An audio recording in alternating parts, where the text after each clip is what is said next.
What's up, everyone? We got another NFL offseason recap video.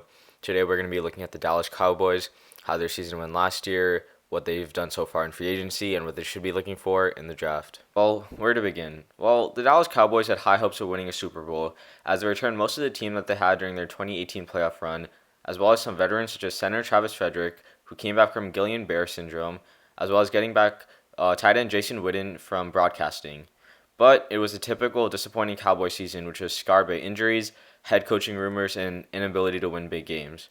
Going 8-8 overall isn't good, and while you might think that their 5-1 divisional record proves otherwise, you have to know that 4 of those wins came against teams picking in the top 4, with the Giants and the Redskins, and they both were starting rookie quarterbacks for the majority of the season.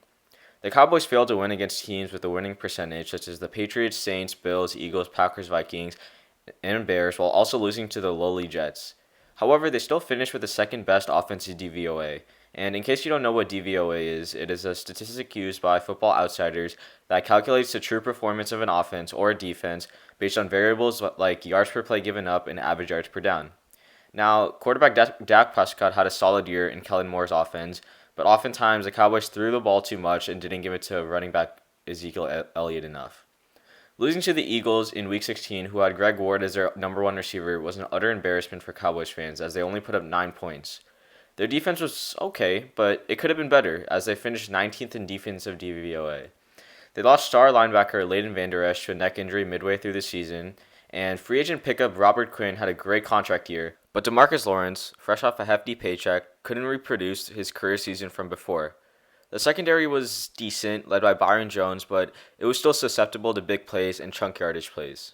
The Cowboys didn't make any player personnel changes before free agency, but they did make some coaching changes. They didn't re-sign longtime head coach Jason Garrett, which was expected, due to his failure this past season to win in the worst conference in football. Instead, they brought in offensive guru Mike McCarthy, who led some of the most dynamic offenses with the Packers that had Aaron Rodgers at QB. But we will see if the offense is carried by Rodgers' arm or McCarthy's plays, and we'll see how Dak Prescott survives in the offense this year.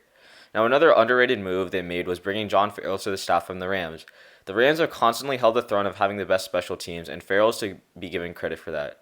He's known for his punt fake trickery, along with his ability to get his returners open room in space in kick returns and punt returns, and he'll be a valuable asset for the Cowboys, who were hurt this past year by missed field goals by Brett Maher. And another move they made was hiring Mike Nolan to be their defensive coordinator, which signifies that they're going to be transitioning from a zone-heavy scheme to a man-heavy, blitz-heavy scheme. Now, on to free agency. Well, the Cowboys made a lot of roster moves. To start, they signed Amari Cooper to a huge deal worth 5 years, $100 million. Now, this move was needed as Dak Prescott's numbers take a hit when Cooper is not on the field. And Cooper is growing to be a top-tier receiver, and he now comes back to being the Cowboys' number one wide receiver.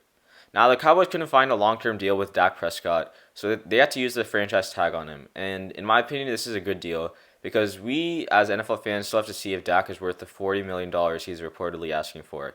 And this is saying that he only has one win in the playoffs, and he's asking for $40 million. In my opinion, he's an okay quarterback. He's been playing behind the best offensive line in the NFL with guys like Zach Martin, Tyron Smith, Lyle Collins, Travis Frederick, and he's had a workhorse running back in Zeke to rely on and run behind. The problem with these two signings is the Cowboys are going along the route that the Rams have been on and now are struggling because of it financially. They just shelled out a ton of money to their quarterback. They've given a hefty paycheck to their running back, Ezekiel Elliott, similar to what the Rams did for Todd Gurley. The Rams also gave a huge contract to Aaron Donald, which the Cowboys have given to DeMarcus Lawrence. And now finally, the Cowboys have given $20 million a year to Amari Cooper, similar to what the Rams have paid Brandon Cooks. So if you can match up how financially screwed the Cowboys are similar to the Rams, you can tell that the Cowboys are not going to have enough money to sign good depth players, similar to how the Rams are a top-heavy team, which means that the Cowboys will need to make some solid salary cap moves to be able to stay relevant within the next couple of years. Now back to the team. The Cowboys made some house moves like signing Blake Jarwin to be their starting tight end this year, and they also re-signed Sean Lee to a modest contract to keep their linebacking group intact. And Lee did play well when Vander Esch got hurt, but the problem with Lee is the extensive injury history, so he has a one-year deal this year to prove if he can stay healthy. The Cowboys also beefed up their interior by signing defensive tackles Dontari Poe as well as Gerald McCoy, both from the Panthers. Now, these two moves, in my opinion, are good, as McCoy is a solid pass rusher from the interior, while Poe is a very good run stuffer, so they actually complement themselves well. They also re-signed cornerback Anthony Brown because they needed some sort of secondary help with Byron Jones gone, as Chidobe Awuzie was their only starting cornerback. Haha Clinton Dix fills the need at free safety and was a very underrated signing by the Cowboys. I think is one of their best signings they've made so far this year. The Cowboys also re-signed Kai Forbath, but brought in an elite kicker in Greg the Leg Zuerlein, who's coming off a down year with the Rams, but he's now reunited with special teams coordinator John Farrell and should provide some competition for Kai Forbath to be the starting kicker for the Cowboys. Then the Cowboys also made some depth chart moves by signing guys like Blake Bell, Marcus Kennedy, and Joe Looney to one-year contracts. The Cowboys let a lot of players go, and the main one on this list would have to be Byron Jones, who went to the Dolphins. Finding a number one corners in the league isn't easy, but seeing that the Cowboys are transitioning to a man-heavy scheme, I can see why they don't want Byron Jones anymore, as he is more of a zone corner rather than a shutdown man corner. The Raiders were the primary beneficiary of guys that the Cowboys let go, such as Malik Collins, who I thought was a very underrated signing by the Raiders. They also signed Jeff Heath from the Cowboys, and the Raiders finally signed aging tight end Jason Witten from the Cowboys. Some other guys that the Cowboys let go were Randall Cobb, who went to the Texans, Xavier Su'a-Filo, who went to the Bengals, Cameron Fleming, who went to the Giants. The contract year stud, Robert Quinn, went to the Bears for a hefty contract, which I mentioned in the Bears video. Cornerback Kerry Hyder went to the Niners, and possibly like the least talked about move that the Cowboys had this season was Travis Frederick actually retiring following the 2019 season. Now, this leaves a huge hole at center for the Cowboys, as they had a decent O-line in the 2018 season when Frederick wasn't playing because of his disease, but they really improved this past year due to Frederick coming back. So him retiring leaves a huge hole at center that they're going to need to fill during the draft, or they have to possibly rely on their backup center to take care of the job this year. The Cowboys desperately need a cornerback with Byron Jones leaving in free agency.